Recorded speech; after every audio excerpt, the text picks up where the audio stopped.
고린도전서 16장은 앞에는 다 그 인사말이에요. 각 그마다 인사말이고, 맨 마지막 21절서부터 24절에 있는 말씀. 나 바울은 친필로 너에게 문안하노니 만일 누구든지 주를 사랑하지 아니하면 저주를 받을지어다. 아, 우리 주여 오시옵소서.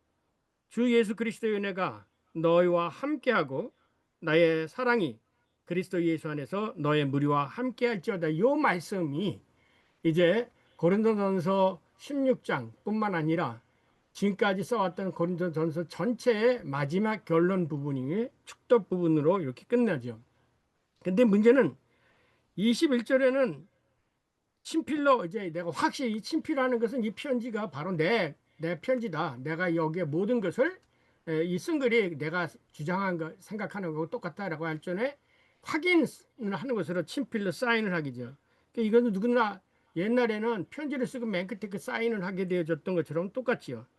근데 만일 누구든지 주를 사랑하지 아니하면 저주를 받을지어다. 이렇게 저주를 퍼붓고 그 사이에 우리 주여 오시옵소서 그러면서 배란간 또 바뀌는 거는 예수 그리스도 이름으로 그 축도를 하죠. 그러니까 이 부분이 가장 중요한 부분이기 때문에 오늘은 이 부분을 중심으로 함께 이야기를 나눠보려고 합니다. 자, 이 첫째 단락은 아까 얘기한 것처럼 예루살렘 교회 연보, 옛날에 연보라고 그랬죠. 지금은 헌금이라고 그러는데 연보를 부탁하는 거예요. 근데 주일날 연보를 해가지고 그때 가서 내가 방문해가지고 사람들 앞에서 그 돈 걷는 일, 그런 일 없도록 좀 해달라라는 부탁이고요.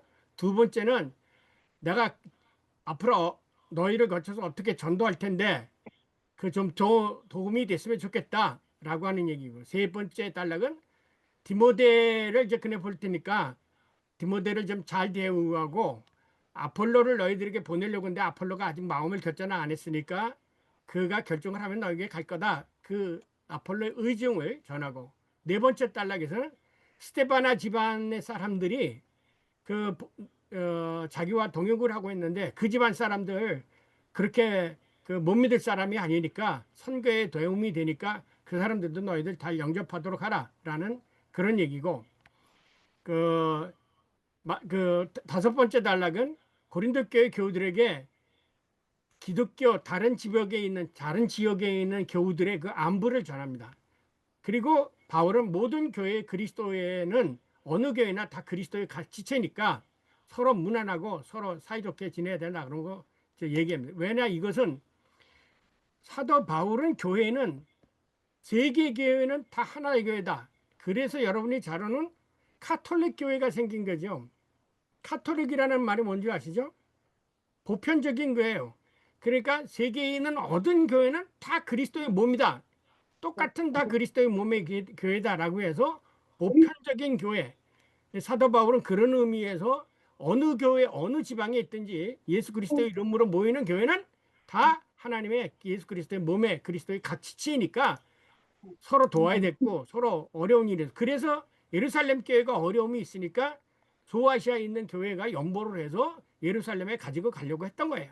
그러니까 초대교회에 가지고 있었던 원시교회에 가지고 있던 교회상은 우나 상타 에클레시아, 하나의 유일한 교회. 그게 신앙 고백이요. 우나 하나, 상타 거룩한, 에클레시아 예수 그리스티 아포스톨리카, 예수 그 사도들의 예수 그리스도의 교회. 이게 그 교회의 신앙 고백이죠. 우나 상타 에클레시아 아포스톨리카 예수 크리스티, 하나의 예수 그리스도의 거룩한 사도들의 교회. 이게 이제 그 교회이죠. 그래서 오늘날도 로마 카톨릭 교회는 한국에 있는 성당이나 미국에 있는 성당이 다 똑같고 어느 목사님이나 어느 신부님이나 세계적으로 다 똑같이 신부 대접을 하죠. 근데 이제 이것이 갈라진 게 뭐냐면 종교개혁 이후에 이제 교파가 갈라지고, 그런데 루터의 신학 안에는 그 교회 모든 교회는 그리스도의 몸으로서 하나의 보편적 교회라는 개념이 그대로 남아 있습니다. 그런데 장로교 교회가 생기면서 교회가 분열이 되면서 각 교파가 되어져. 그래서 우리나라에만 하더라도 장로교라는 이름 아래 200개가 넘는 그런 교파가 있습니다. 이 단락에서 사도 바울은 고린도 전서가 자신의 의사 표현을 확증하는 의미에서 친필로 문안을 한다. 그리고 마지막으로 복음의 내면에 있는 심판의 함의되어 있으면 누구든지 주를 사랑하지 아니하면 저주를 받을 것이다. 반면에 이어서 바울은 고린도 교회를 축복하고, 그러니까 요 축복하는 사이에 뭐가 들어져 있냐면 마라나타. 근데 여기 있어요. 이제 이거 그 사본마다 다릅니다. 그러니까 독일에서 나오는 네슬판, 그러니까 세계적으로 가장 인정받는 네슬판이죠. 그게 이제 네스판 그 내는 데가 어디냐면 뮌스터예요.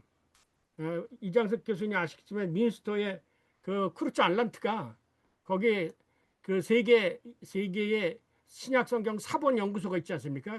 여기 보면은 이 마란나타, 이거는 텍스트 크리티컬 그릭 뉴 테스트멘트 판에는 뭐가 얘기냐면 마란 아타로 돼 있고, 독일 네스판 알란트 26판에는 마라나타 이렇게 되어져 있어요. 이것을 따라서 마란아타냐 마라나타냐라고 해서 번역이 약간 달라집니다. 이제 그걸 설명을 했고, 어쨌든 그래서 제가 네스판에는 마라나타로 되어 있고 옛날 텍스트 크리틱 외에 원 사본에는 마란아타로 되어져 있습니다. 그러면 이제 요 마란아타는 뭐냐면 이건 아람어에서 나온 거예요. 아람어 음역을 마란아타고, 이것을 헬라어, 그러니까 히브리어를 해서 헬라어로 헬라어로 바꾼 게 마라나타 이렇게 되어지는 거예요. 그건 나중에 설명합니다. 그러니까 마지막, 그래서 여기 21절서부터 24절에 이르는 말씀만, 이것이 가장 핵심적인 거니까 오늘은 이것만 연구하고자 합니다. 사도 바울은 고린도를 끝내면서 아주 절대적인 선언을 합니다. 이게 중요합니다. 너 예수 믿지 않으면 저주받아 죽어, 이거예요. 어떻게 보면 지금까지 선포해왔던 것하고는 정반대되는 얘기를 하는 것 같습니다.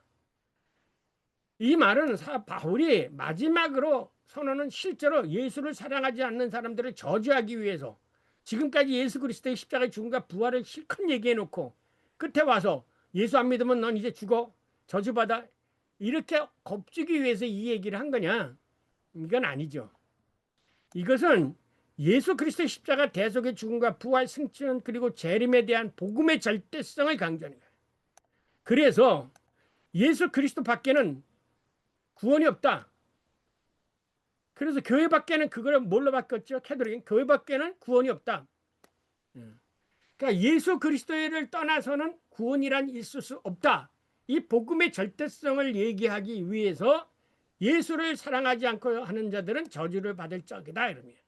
그러면 아까 우리 박 목사님하고도 얘기했지만 현대에 와서 많은 신학자들이 복음의 절대성을 인정 안 하고 상대성을 얘기하죠. 그게 뭐야? 종교다원주의죠.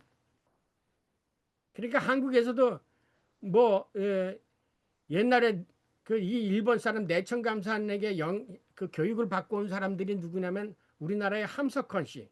그 함석헌 씨가 함께 우리나라의 초창기 일본 가가지고 그 우찌르무자 간조에게, 그러니까 일본도 센타이 갔을 때 거기는 그 이 일본 교회 중에서도 칼바르트를 중심으로는 복음주의였고, 그다음에 큐슈 지방, 이 남쪽 큐슈 지방을 중에서는 뭐냐면은 그 우리나라의 김재준 박사, 그런 사람들은 그쪽을 들고 계세요. 그다음에 그 이 감리교에 그 있었던 사람들, 이런 사람들은 무교회주의적인 사상을 거기서 받아들였어요. 무교회주의자. 교회 겁덕이에요. 그러니까 이거 받아들여 가지고 오늘날 생기는 게 뭐냐면 가나안 교인, 교회 안 나가는 교인이 또 생겼죠. 예. 그래서 그걸 보면은 사도 바울이 왜 이 말을 했을까? 예수 그리스도의 십자가의 죽음과 부활 승천을 믿지 않으면 저주를 받을 거다. 이거는 복음만이, 예수 그리스도에 관한 복음만이 유일한 구원의 길이다라는 것을 강조하기 위한 것이지 이 고린도 교회 사람들을 저지하기 위한 게 아닙니다. 그런데 그리스도에 관한 복음의 절대성은 야훼 하나님에 대한 절대성과 상응합니다. 그러니까 이것을 보세요. 사도 바울은 바리새인 중에 바리새인이고 유대인 중에 유대인이어서 구약을 많이 하는 사람이죠. 그런데 아까 박승일 목사님이 기를 때 절대자 하나님 얘기를 하셨는데, 전능자 하나님 얘기, 이 야훼 신앙에 대한 절대성을 강조한 게 뭐냐면 여러분이 잘 아는 이스라엘 사람들에게 쉐마 이스라엘, 이스라엘에 들으라. 예.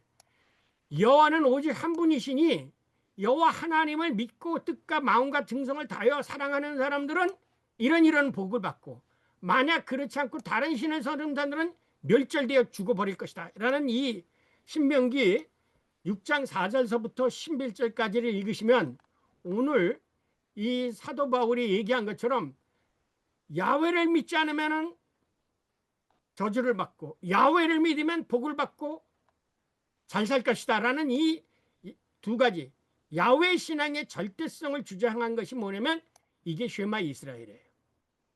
시간이 없으니까 여러분 한번 읽어보세요. 여기 보세요. 이스라엘이라 요구까지 있어요. 마음을 다하고 뜻을 다하고. 그걸 했을 때 예수님한테 뭐라고 했어요? 바리새인 가운데 유대인 설교사가 성경에 가장 큰 계명이 뭡니까? 그러니까 예수님 이 말씀을 들었다잖아요. 몸과 뜻과 정성을 다해 너 하나님을 사랑하라고. 그러나 다른 그 사랑하지 않으면 뭐라고 그랬어요? 너의 하나님 여호와께서 내게 진노하사 너를 지면에서 쓸어버릴 것이다. 여기하고 똑같죠. 복음의 절대성, 야훼 신앙의 절대성 똑같은 거죠. 이 말은 오직 여호와 하나님만이 유일하신 하나님으로 다른 신을 섬기면 지면에서 멸절당하고 저주를 받게 될 것이라는 거예요. 이게 이스라엘의 구약 신학의 가장 핵심적인 거예요. 그래서 이스라엘 사람들은 아직도 삼위일체론을 주장하는 기독교를 거부하는 거예요. 바로 요것 때문에. 근데 제가 말씀드렸잖아요. 삼위로서 한 분 하나님을 이해하려면 백날 가도 못 이해한다. 한 분 하나님에게서 삼위를 해석해야 이해한다. 구약의 한 분 하나님에게서 삼위를 해석해야 되는데 이 개신교는 삼위에서 한 분 하나님을 해석하려고 하니까 삼위일체를 주장하게 되는 거예요. 일체 삼위여야 돼. 일체 삼위. 그러니까 한 분 하나님이 세 가지 존재 양식이었건 혹은 역사 방식이었건 히포스타스였건 한 분 하나님이 세 가지 다른 방식으로 지금 역사하고 있다고 하는 것이 주장이 되어야 되는데 예수 그리스도에다가 포커스를 먼저 맞추다 보니까 삼위가 되어가지고 이것이 삼위가 어떻게 하나로 통일되느냐라고 얘기해왔던 것이 삼일체론 논쟁이에요. 그게 처음부터 방법론이 잘못된 거죠. 나중에 이정식 박사님한테 고대 교회사 들을 때 삼일체론 논쟁에 가서 들어보세요. 예. 이게 가장 심각한 건데 한 분 하나. 그래서 저는 뭐냐면 기독교는 절대로 유대교가 분리되지 않는다. 구약과 구분되지 않고 구약의 하나님이 바로 우리 예수 그리스도고 예수 그리스도의 하나님 구약의 하나님이다라고 했는데 그 송식도 보세요. 똑같잖아요. 사도 바울도 예수 그리스도만이 구원의 절대성을 주장하고 이스라엘 사람들은 야훼만이 한 분 하나님이며 구원의 절대성을 주장하는 거예요. 그러면 어떻게 야훼가 예수 그리스도냐 이걸 설명하면 되는 거 아니에요. 그 다음에 여기서 그러면 네 하나님 조상 이삭을 향하여 저주를 내고 이렇게 네가 복을 받을 것이다 그래요. 네 하나님께서 네 조상 아브라함과 이삭과 야곱을 향하여 내게 주리라 맹세하신 땅으로 너를 들어가게 하시고 내가 건축하지 않은 크고 아름다운 성을 얻게 하시며 내가 채우지 아니한 아름다운 물건이 내 집에 가득하게 되실 거예요. 이게 아까 얘기했던 신명기 6장 4절 뒷부분에 있는 거예요. 이와 상응하게 바울도 마지막으로 주 예수 그리스도의 은혜가 너에게 함께하고 나의 사랑이 그리스도 예수 안에서 너의 무리와 함께할지어다라고 마지막 부분에 가서는 여기 축복에 있었던 것처럼 마지막 고린도 교회를 축복해요.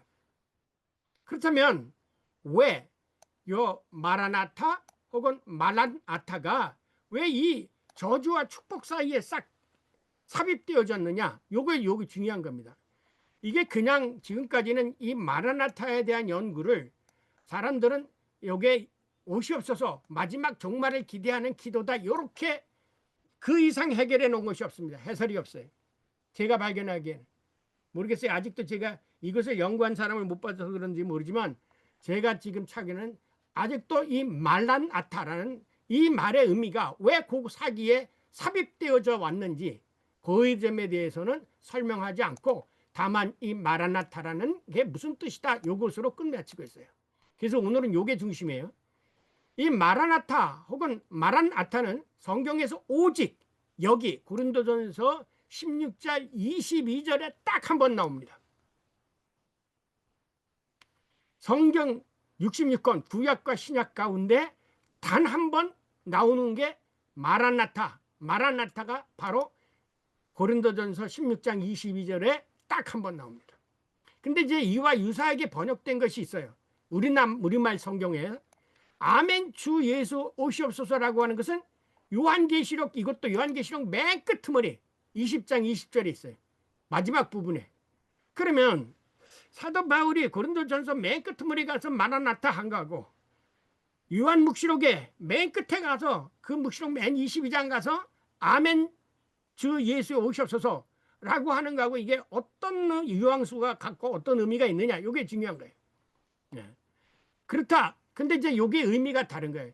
요 앞에 고린도전서 16장 22절에 나타나는 거기에 마라나타는 축복과 저주 사이에 있어서 그 아람어를 그대로 음역한 것이 나타나고, 실질적으로 이 요한계시록, 요한묵시록의 마지막에 나타나는 그 22장 20절에는 뭐라고 얘기되냐면 헬라어로 아멘 에로크 크리에 예수, 예수요 아멘, 아멘 믿습니다, 크리에 오시옵소서 주 예수, 이렇게 되어 있다는 거죠. 내용은 동일해요. 동일해. 내용은 내용이에요. 어쨌든 그러나 여기 마라나타라는 말은 아람어를 음역한 것이고, 요 똑같은 요한계시록 마지막에 있는 요거는 헬라어예요. 그러나 내용은 예수가 오시옵소서라고 기도하는 그 내용상으로는 똑같다. 근데 이 아타라는 마란이라는 말하고 아타라는 말이 무슨 뜻이냐? 아타라는 것은 오라, 오다 그런 뜻이에요. come. 근데 이 아람어로는 이렇게 써 있어요. 알렙, 테이스, 알렙 이렇게 되어 있는데 히브리어는 헤이스로 되어 있어요. 이거 바뀌었네요. 참, 이게 아타하고 이게 그쳤어요. 이게 순서가 아타 해가지고 하가 길어요. 그러니까 여기는 알렙으로 끝이 나죠. 알렙으로. 근데 여기는 하로 끝나. 요게 다른 거예요. 히브리어는 하로 끝나고 아람어는 알렙으로 끝나요. 그래서 한글 개역본은 마라나타로 했어요. 그래서 주여, 우리 주여 오시옵소서라는 현재형으로 번역했어요. 그러나 일반적으로 마라나타 혹은 마라나타 이 세 가지 번역인데, 우리 주여 오시옵소서, 이것은 부활승천은 예수님이 종말에 재림하기를 바라는 마음으로 해요. 그래서 요 해석을 서구 신학자들이 전부 종말에 예수 그리스도의 오심을 간구하는 기도다라고 해서 주 예수 오시옵소서 이렇게 번역한 것을 재림의 예수를 기다리는 거다, 이렇게 서양 신학자들은 거의 이렇게 해석해요. 그런데 아람어상으로서는 아람은 예수님이 오셨다, 예수님이 오셨다 이렇게 해석이 돼요. 번역은 부활 승천하신 분이 살려주는 영으로 재림한 것을 확언하는 의미에서 예수님이 오셨다라고 해석한다. 왜? 고린도전서 15장 그에서 44절에서 뭐라 했어요? 예수는 살려주는 영이 되셨다 그랬잖아요. 살려주는 영. 그래서 그 살려주는 영이 이미 성령으로 이 사람이 오셨다. 그래서 초대교회의 사상은, 이 바울의 사상은 마라나타는 살려주는 영으로 예수를 재림하셨다, 이미 완료형으로 쓰고, 이 완료형의 의미를 따라가는 게 어디냐면 요한복음이에요. 그 다음에 이 말란아타라는 게 디다케, 여러분 아시죠? 12사도의 가르침 6개 성만찬 기도 끝에 마라나타라는 말이 들어가기 때문에 예수님이 오신다라고 하는 현재형, 지금 이 성만찬에 예수님이 임재하신다라는 의미로 마라나타라고 기도를 했다는 거죠. 그래서 이것을 현재형으로 마라나타라고, 현재형으로 기술하게 해요. 이렇게 이상 우리나라 번역상에는 이게 세 가지가 있죠. 과거, 현재, 미래로 있지만 한 가지 중요한 것은 아까 얘기했지만, 왜 그러면 이 세 가지 번역이 나오느냐? 성경 안에는 보이는 세계와 보이지 않는 시공간 지평융합 속에서 보면 이 세 가지 그 번역이 다 가능해요. 그래서 오셨다라고 가능할 수도 있고, 오셨다라고, 그 다음에 오실 것이다라고, 오시옵소서라고 세 가지 현재 미래 과거형으로 다 번역할 수가 있다. 그래서 저는 이 세 가지 번역을 그 상황에 따라서 번역한 것이므로 내용상으로는 큰 문제가 없다라는 거죠. 그렇다면 이 마라나타를 왜 그들이 주장했을까? 신학적인 해석은 승천하신 예수님이 지금 우리 가운데 역사 속에 현존해 계시다고 하는 의미로서 마라나타가 외쳐진 겁니다. 간구합니다. 자, 부활 승천하신 하나 예수님의 현존. 음. 우선 고린도전서 전체를 기술하고 나서 마지막으로 바울은 왜 우리 주여 오시옵소서 마라나타 혹은 마란아타라고 예, 이건 나 간구하였을까? 이제는 생략하고 읽으세요. 예, 네. 특별히 특별히 사도 바울이 고린도전서의 마지막 장이나 다름없는 15장에서 예수 그리스도의 십자가 대속의 죽음과 부활, 승천을 증언하고 난 다음에 마지막으로 왜 이런 간구를 하였을까? 그리고 바울은 마라나타 혹은 마란아타라고 외치기 전에 앞서 만일 누구든지 주를 사랑하지 아니하면 저주를 받을지어다 라고 심판을 선포하였는가? 그리고 이와 상응하게 요한묵시록도 아멘 오시옵소서 주 예수여 라는 말씀 바로 앞절에 만일 누구든지 이 두루마리의 예언의 말씀에서 제하여 버리면 하나님이 이 두루마리에 기록된 생명나무와 및 거룩한 성에 참여함을 제하여 버리시리라 라고 말씀을 거부하는 자들을 왜 저주하고 있는가? 이와 같이 저주와 축복의 사이에 삽입된 우리 주여 오시옵소서라는 간구는 어떤 의미를 갖는가? 우선 앞의 저주는 실질적인 저주가 아니다. 그것은 오히려 예수 그리스도에 관한 복음을 기꺼이 받아들일 것을 강조하는 역설적 표현이라고 이해될 수 있다. 왜냐하면 사도 바울은 갈라디아 교회 교우들에게 우리나 혹은 하늘로부터 온 천사라도 우리가 너희에게 전한 복음 외에는 다른 복음을 전하면 저주를 받을지어다 라고 복음의 중요성을 강조하였기 때문이다. 그래서 본문에 저주의 말씀만 있는 것이 아니라 축복의 말씀이 함께 병행된 것이다. 만일 누구든지 주를 사랑하지 아니하면 저주를 받을지어다. 주 예수 그리스도의 은혜가 너희와 함께하고 나의 사랑이 그리스도 예수 안에서 너희 무리와 함께할지어다. 따라서 저주와 축복의 말씀 사이에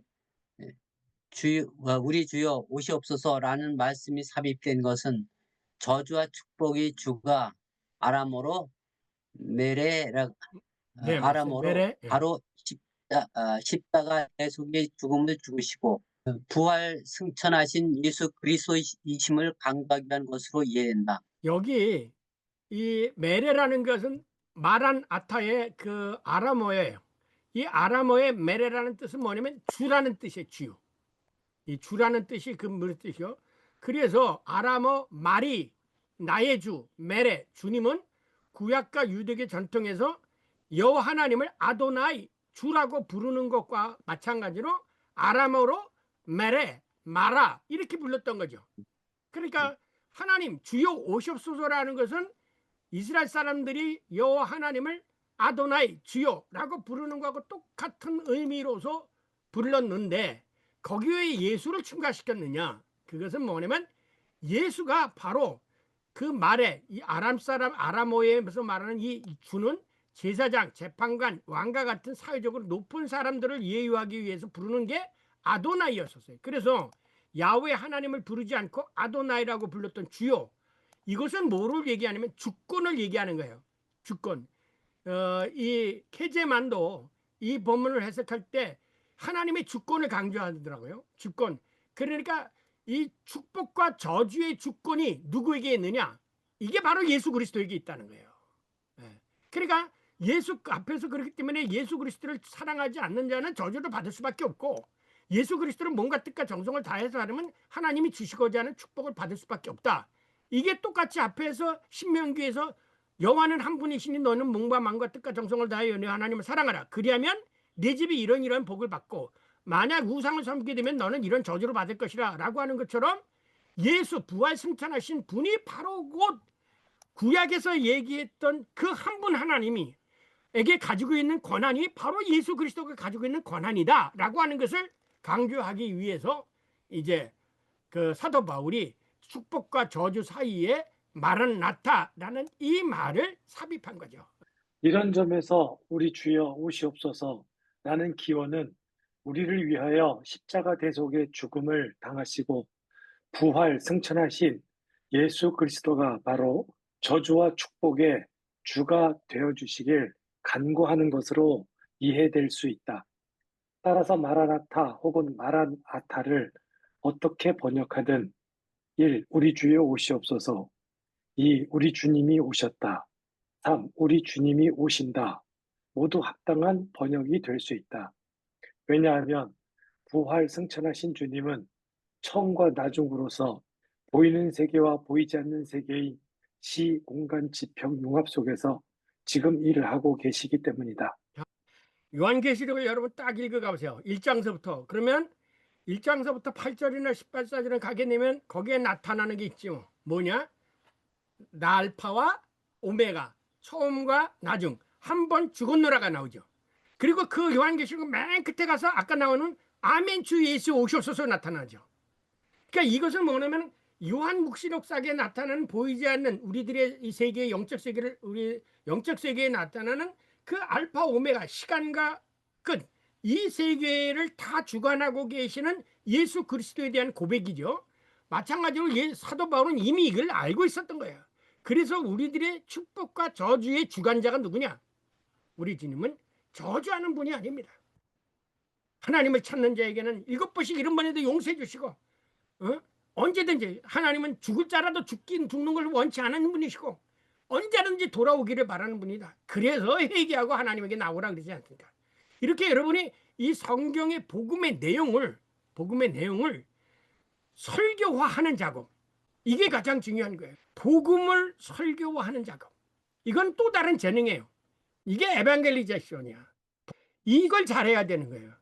그러니까 여러분이 훌륭한 설교자들 옛날에 그 조영기 목사님이나 혹은 빌리 그레함이나 이런 사람들은 이 복음의 내용을 그 상황에 맞춰서 설교하는 작업을 아주 잘하는 사람들이에요. 그래서 이게 로고스 프락시스, 제가 강조하는 게 로고스 프락시스, 복음을 실천하는 방향으로 설교를 만들어라 이거예요.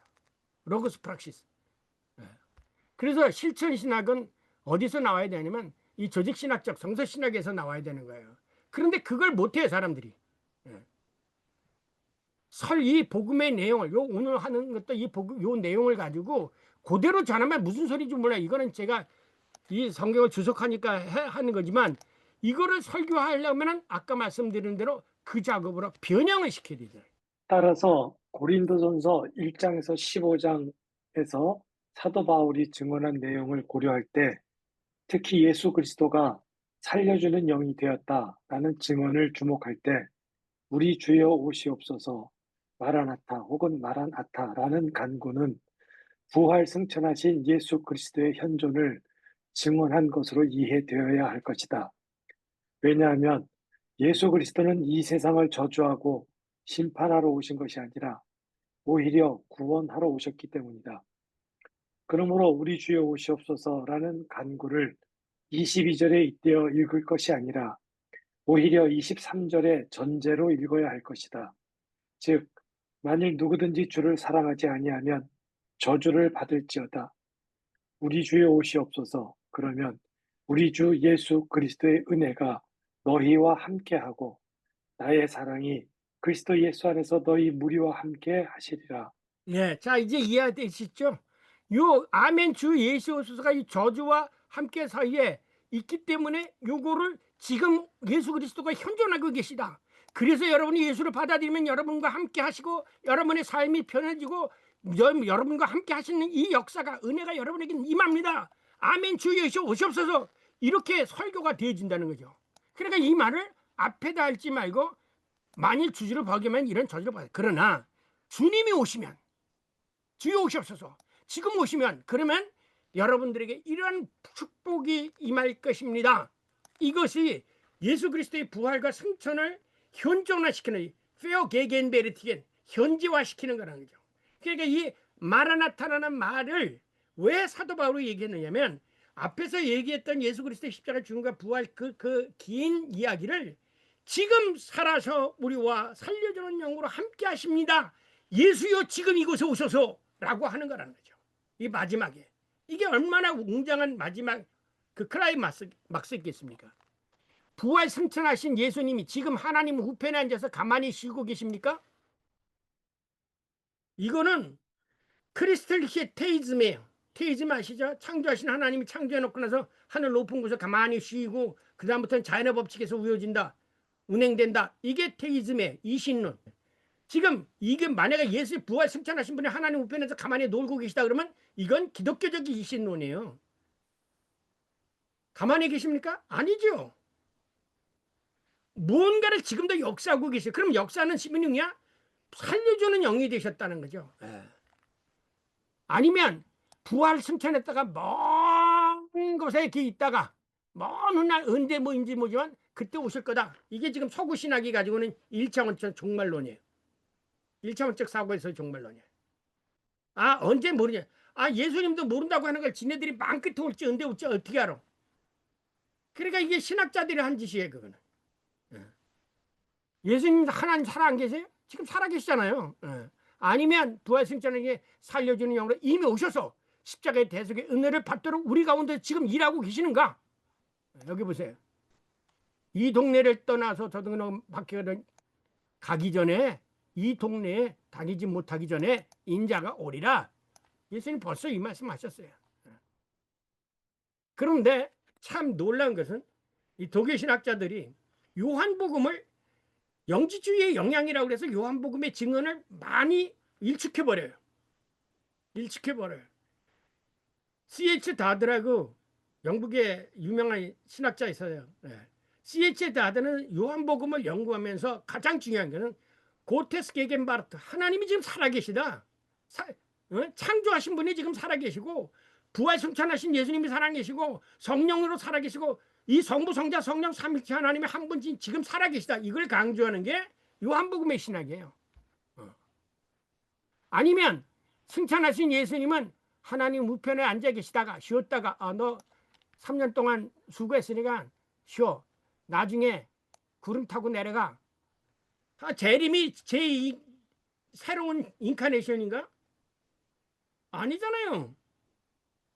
근데 머릿속으로는 우리가 머릿속에는 재림을 마치 새로운 인카네이션으로 생각해. 이걸 거부한 사람이 칼 바르트예요.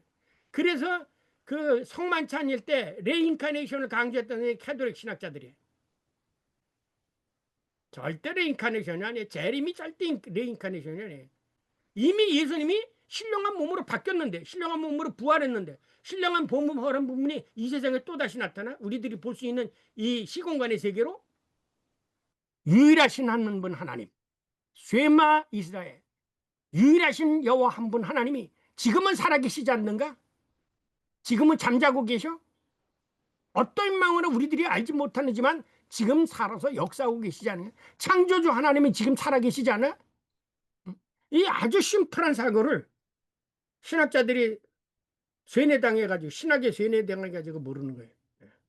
예수님이 부활 승천하실 때 그 이 영의 몸으로 승천했기 때문에 재림한 것도 영의 몸이기 때문에 엠마오로 가는 것처럼 살아계신 것 같고 안 살아계신 것 같고 우리들의 시공간의 지평 영원과 시간의 시공간 융합 속에서 지금도 역사하고 계시는 그 하나님이라는 것을 뭐래.